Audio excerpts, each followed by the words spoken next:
Hi everybody, we are moving on to video 5 on your paper. If you look at this one is going to be Bisqueware. Now you'll notice that this looks a little bit different. It has gone through the kiln and now it is hard and permanent and kind of has a pinkish color. All right.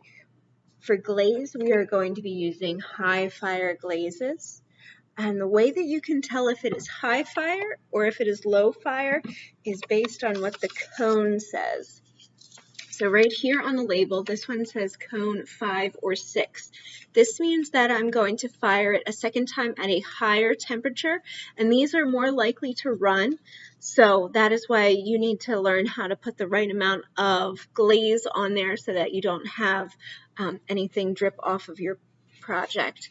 Now, you do not want to confuse the high fire glazes with the low fire glaze. So if you look at this one, it says cone 05. Now there is a difference because that 0 is there.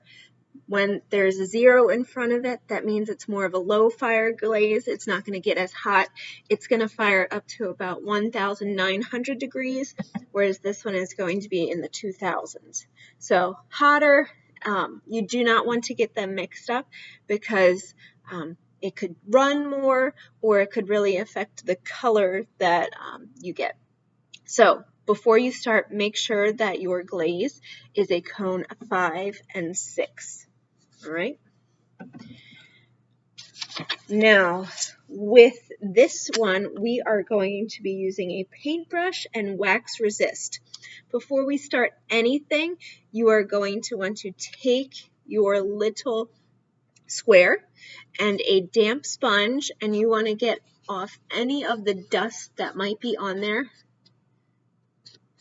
The sponge should just be damp. You don't want to saturate your project or else it will not absorb the glaze. Okay, so dust it off.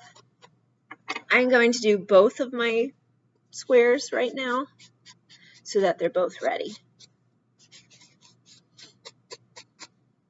Another thing that you are going to want to do right now before we continue is write your name on the bottom of your project with some of the underglaze. This is so that you have your initials there. We will be putting wax over top of it, so you want to put the initials on first before you add the wax. So I'll give you a second to do that. I'm going to put mine on here.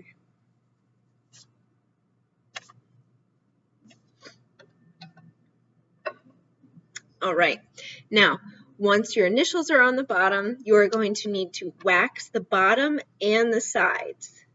Now there are special brushes that are located over here on the counter. It says wax brushes. There's only enough for about 1 per table, so you can grab one of those and bring it over to your table. And I've also put a little container of wax at your on your little tray. So I'm going to do this. The wax is important because it acts as a barrier so that your high fire glaze does not drip. So I am going to take my wax and I am going to paint it on the sides and on the bottom of my little squares. Another cool thing about wax is if you wanted to put some design onto your bisqueware, you could put the wax there, and it kind of acts like a resistance. So wherever the wax is, the glaze will not go. If you would like to try that today, you could, since today is all about experimenting.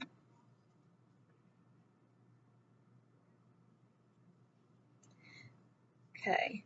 I'm going to have you do both of your bisqueware squares just to save you some time later while you still have a wax paintbrush. So you're doing your sides as well as the bottom. Remember, your initials should be underneath the wax. It will not go over top of the wax because it is resistant. You can't use a pencil because when it goes into the kiln, it will burn all of that off. Okay, we can set that wax aside because we are all finished with that. If you could please wash off your wax paintbrush and then return it to the wax container over by the counter.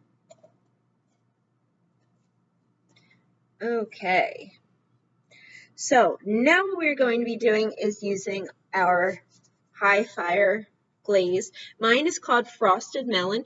If you would like to know what this is going to look like when it comes out of the kiln, you could always do a Google search of Amico Potter's Choice Liquid Glazes Frosted Melon, and they would have a little sample square, but that is also kind of the purpose of this activity, so you're making your own sample square.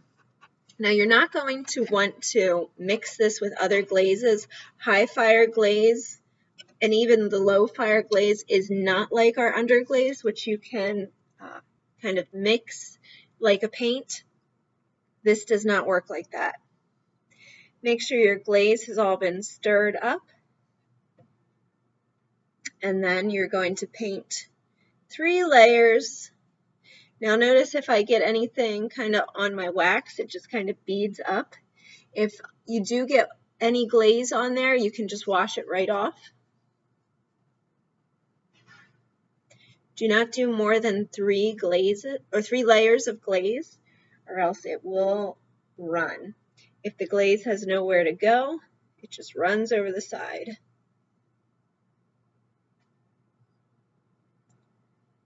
All right.